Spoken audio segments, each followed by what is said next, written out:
right now we're going to continue on. So our final speaker before we get to our panel Q&A discussion, our final speaker is the senior investigator at the receptor biology section at the National Institute of Health.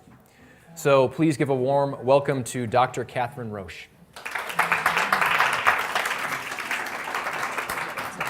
Okay, I just want to sincerely thank the organizers. This is a fantastic meeting, and I'm really honored to be included. I'm a basic researcher. I want to give a shout out for basic research because when I started studying NMDA receptors 20 years ago, I never would have thought that it'd be so directly applicable to a particular genetic condition.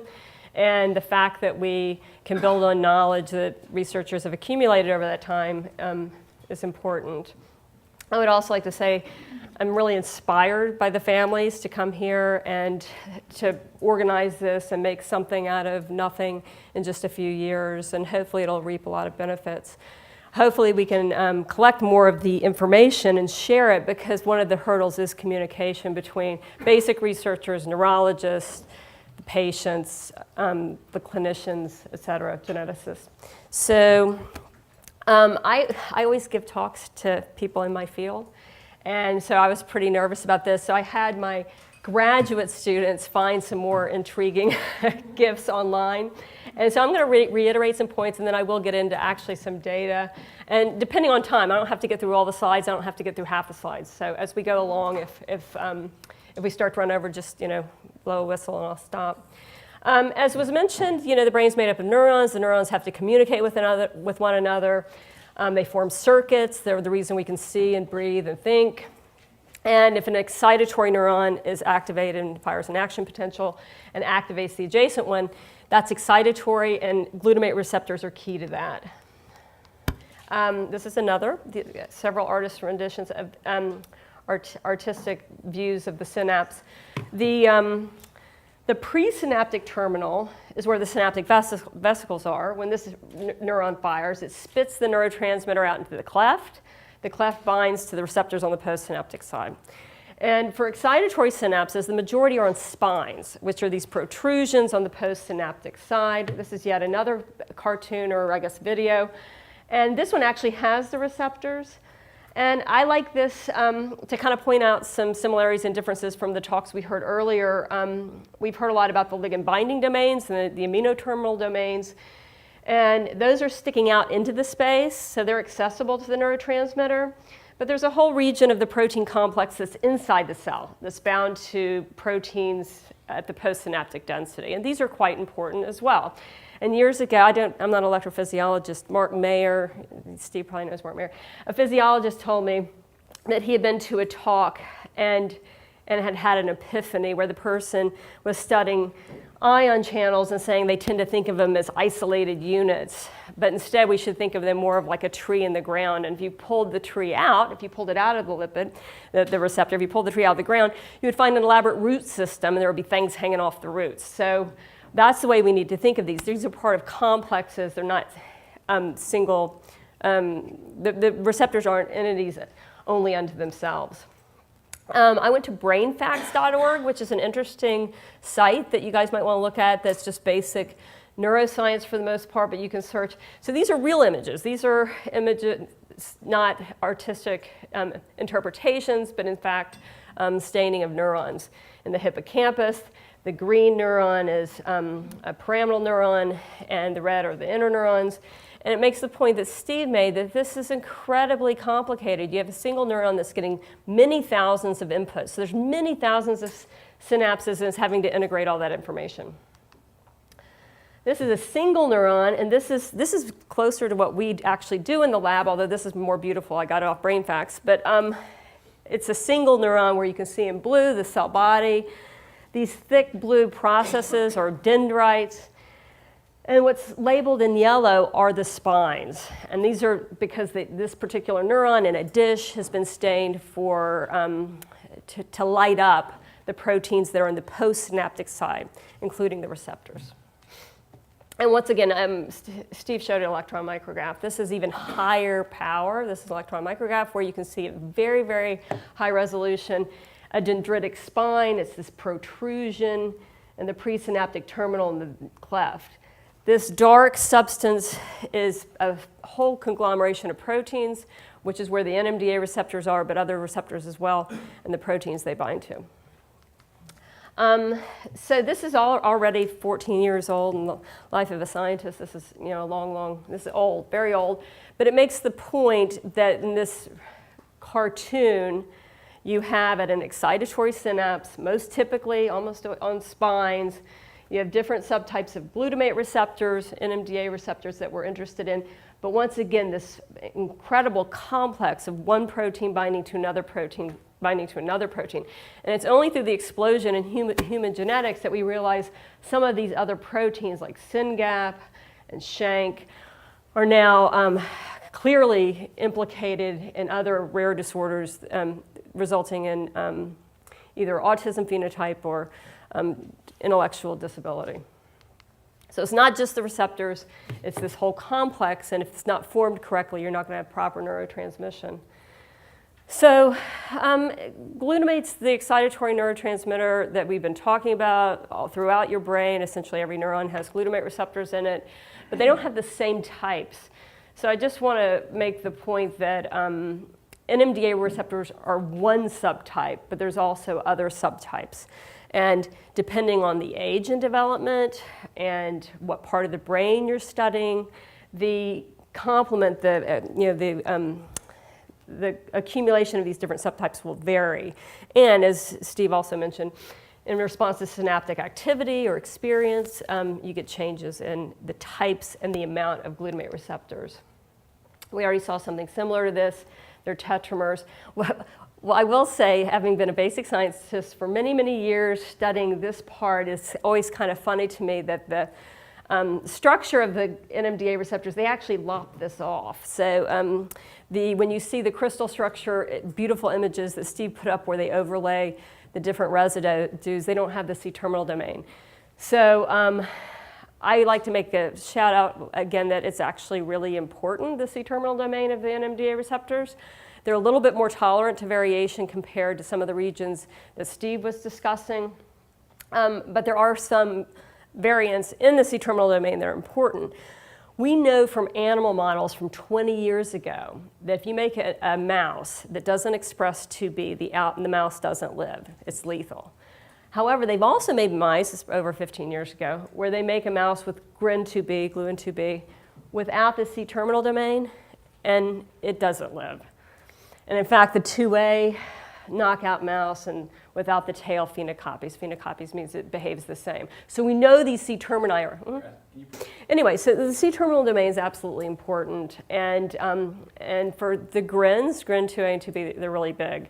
So there's 600 amino acids that are just in this one region of the protein. And it's essential for getting to the correct synapses and regulating that. Once again, reiterating, this is similar to a slide we saw earlier, that there's differential expression, and GRIN2B is expressed early in development. Early in development, the NMDA receptors that are throughout your brain have 2 GLUN1s and 2 GLUN2Bs, and it's later in development that some of the other GRIN2 subunits become expressed. The other thing, and this, I don't know if this is too much in the weeds, but there's changes in the subunit composition of NMDA receptors with activity and also through development. So early, when you only have GRIN2B and GRIN1 receptors, once you get to the second postnatal week, so it's a developmental issue, you have a change where there's GRIN2A or GLUN2A receptors inserted into synapses. And this can actually be driven with a lot of synaptic activity or just with experience. By experience, I mean like if you raise an animal and it's not exposed to light, and then you expose it to light and look in the visual cortex. So if the neurons have high frequency firing at a certain developmental time point, you'll get changes. And this is really important. So this is the type process that we've spent many years trying to understand. It involves receptors moving around. So these ion channels have ion channel properties such that when they're activated and they bind glutamate, they open, and ions flow through them, so they're ion channels. But if you think of them even more simply than even an ion channel, just think of them as a protein on the cell surface. They have to go through a rather laborious process to get there. So inside of a cell, this is this plasma membrane, you have proteins that are synthesized and they traffic out through membranous compartments in vesicles, and then they become inserted in the plasma membrane. So that's what NMDA receptors have to do. Once they're in the membrane, they can float around in this lipid, or they can become aggregated, which is what they do most often at synaptic sites. And these proteins that are depicted here just as X's are those proteins, those other synaptic scaffolding molecules that help hold them where they're supposed to be. So, and this is just a reminder again that neurons are really complicated. They're morphologically complex. Oh, I don't have the attributions from a Mike Ehlers review from probably a decade ago. And it's just a drawing to show that an epithelial cell is very small. It's very symmetrical. If a protein is made and needs to get to the cell surface, it's just not nearly as complicated a task. In a neuron such as a pyramidal neuron, it's kind of heroic task, and how it gets out to a particular dendrite and into a particular spine obviously requires a lot of exquisite regulation. So I spent much of my years, like in the weeds, studying 2A and 2B from a very basic perspective, and I've spent a lot of my life studying a little part of GLUN2B versus 2A, which is the very extreme C-terminal domain. And the details of this are not important to remember. I just want to use it as a case study that single amino acid changes can have very big effects. So, for example, in the C-terminal domain of GLUN2B, the receptors bind to PSD95, which is a scaffolding molecule, and this holds the receptors tightly at synaptic sites. So that it holds them where they're supposed to be so they can detect glutamate and have their normal function.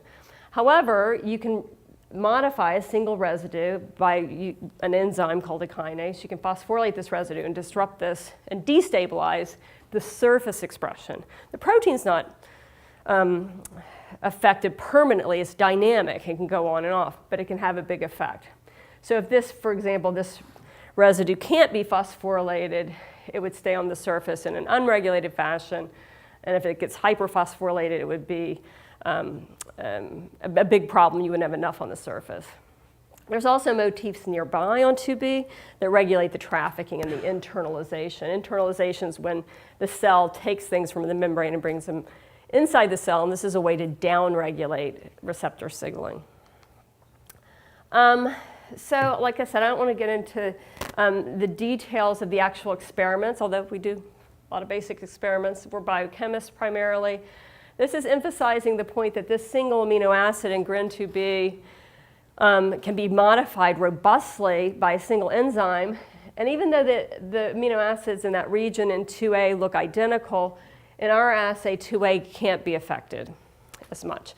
So there's just an amazing amount of regulation that's subunit specific, in this case, GRIN2B specific. So our model that we work on as basic researchers is trying to understand how the GLUN2B receptors are on the surface and how they undergo internalization or how they're stabilized. And we have a model. The details, like I said, aren't as relevant as the point there's single amino acids that have to be the targets for the enzymes, that have to mediate the protein interactions, and then different proteins combined when they're not modified, and you can have them taken off the surface and replaced with 2A. So it's a very dynamic process, and each of these steps is very important. And this doesn't reproduce so well. We use rat or mouse cultures predominantly, and we can put the neurons in a dish, and then we can put wild type, we can put regular GLUN2B into the neurons, or we can make single point mutations and see if they affect surface expression. So once again, a single point mutation can have more NMDA receptors on the surface, a single change can have less. We collaborate with Roger Nickel and this group. He's at UCSF, electrophysiologist. I'm definitely not going to get into the gory details of this, other than to say it's a very different approach. They use hippocampal slices, once again from rodents, and they can put in wild type or mutant GLUN2B and look at synaptic currents, much more akin to what Tim and and Steve do. And the mutations that we see affect surface expression also affect function. So what has led me into the human genetics a few years ago, clearly before your group had even gotten started, was my just basic science curiosity. How on earth do we figure out the rest of the C-terminal domain? It's 600 amino acids. I'm looking at these few amino acids. We know it's important. It's important for the animals to live. And we began looking at the human genetics to inform us, because there's this explosion in sequencing of patient populations. And I think it's worth noting the GRIN2B C-terminus is very big. I already mentioned that. It's 600 amino acids, even compared to the other NMDA receptors, but some of the other glutamate receptors is quite big. And it has many, many binding sites. And this is from my lab review a few years ago, but there's proteins that interact with different parts. There's phosphorylation sites, which I alluded to. There's palmitoylation sites. So there's single amino acids that are modified by a lot of different enzymes. And the NMDA receptors bind to these receptors, as I already mentioned, things like SYNGAP and SHANK that are implicated in other intellectual disabilities in patients. So how do we go about this? I talked to Steve. So it was actually through the Undiagnosed Disease Program at NIH. I mean, that was the initial thing. It was a GRIN2A patient. And that he ended up studying the variant in a lot of depth that was out in the ligand binding domain, or amino-terminal domains. And, but that's how I got interested in it. And I said, well, the C-terminal domain mutants, he's not going to study them. So these variants that are implicated in disease panels, perhaps we can study them in our lab. And the reason we thought, this is just reiterating his point that it's invariant. So 2A and 2B are highly invariant in the normal populations. So in unaffected individuals, you would see very little. So even though his stick figure, where he showed the C-tail tolerates a little more variation than ligand binding domain or certainly the transmembrane domains, still it shows up on disease panels, epilepsy, autism, schizophrenia, et cetera. So we began studying some of these variants. And this is from a review a couple years ago that just is showing from the public databases at that point rare variants on GRIN2A and GRIN2B. And you see they're color-coded, so epilepsy variants from epilepsy panels are highly aggregated on 2A, whereas some of the intellectual disability autism are on 2B. So there's accumulating evidence, and certainly this group shows it, that there's certain clinical phenotypes that would be associated with it. But this was 5 years ago. We looked at several different variants in collaboration with Steve. And what we did was we took these mutations, these GRIN2B, the protein with single amino acid changes, and we put them in hippocampal neurons in culture, and we looked at the surface expression. And one particular mutant, 1413L, had a deficit in surface expression compared to GRIN2B without the mutant. We can also measure spines. So if we grow the neurons in a dish and put in GRIN2B, this wild type that doesn't have the mutation versus has the mutation, we can then count the number of spines. We found a spine deficit. So then we collaborated with Wei Lu, who's an investigator at NINDS who does synaptic physiology. And using this mutation, you can draw your attention just to this bottom graph, found there was about a 50% deficit in synaptic transmission in the current, based on this one single variant. This was from an autism patient from a public database, and that's why this morning they actually flashed some of the variants, and this one was up there, which I would love to know more if we can ever find out more from this particular patient.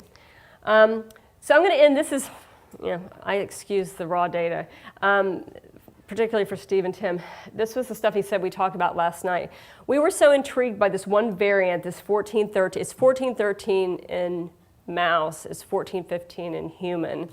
And it's from an autism patient, but we were mainly interested in it because we had done several different assays that are quite different and found a phenotype, found a deficit. So we made a mouse of a knock-in. So this is a mouse line that expresses GRIN2B, where that one mutation, the serine to the leucines, changed. And Marta is my postdoctoral fellow. When she first looked at this is a Western blot. All you really need to know is that these black rectangles are a way to detect the GRIN2B, the gluin2B protein. And PSD is the synaptic fraction. So our first pass, we were like, okay, there's no effect because the wild type and the het mouse and the knock-in all has the same amount of GRIN2B at the synapse. But then my postdoc went back and looked in different brain regions, so dissected out different parts of the brain of these mice. This is brand new data.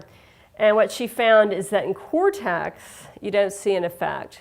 But in hippocampus, you see this 50% deficit. So this was really exciting. We're going to continue with this mouse model, and we're going to try to do some behavioral tests. Maybe we'll be able to collaborate with electrophysiologists. But it's a mixed thing, right? I mean, we nearly missed it entirely because doing our biochemical assays that were kind of our proof of principle, we expected there to be an effect based on these other experiments we had done. We didn't see anything. It's only because my postdoc had spent so much time and energy. She went ahead and spent more time and energy and looked. So it shows some of the hurdles. It depends if you're looking at the right developmental time, if you're looking in the right brain region. But it's hopeful that we can perhaps make a mouse model of some of these. So my big take-home message is if you can share information. We work with GeneDx, and a former postdoc who trained with me works at GeneDx. And they're just very careful, as they should be, because it's confidential information. They get consent. But we've spent so much time going around. It's de-identified when I get it. I don't know anyone's name. I don't know anything. I just want to know a little bit about the clinical phenotype and what the variant is so that we can do some experiments. But we just had to go around and around and around. Whereas, to be honest, through GeneDx, we work on some other proteins that are synaptic proteins, and somehow that's gone easier, where they put us through to clinicians, and we have conference calls looking at specific rare variants, and we're making some mouse models of a couple of those proteins. So I would say, based on the GeneDx experience I've had, they're cautious on purpose to protect everybody. But the more you can tell your clinicians or spread the word to tell other people to tell their clinicians to try to share the information so that we don't have to spin our wheels. We would like to learn more about the effects in vivo, and we need to do the basic experiments so that we can decide whether it's important to make a mouse model or not. So I think that's it. This is an old lab picture, but I mentioned Steve throughout. Wei did some of the physiology. Shushi's at GeneDx. It's a former postdoc who's faculty at Northwestern. He did a lot of the 2A versus 2B stuff. And Sehun and Marta. Marta is doing a lot of the work with that mouse that we're hoping we can use to model some of the potential deficits. And I'll stop there.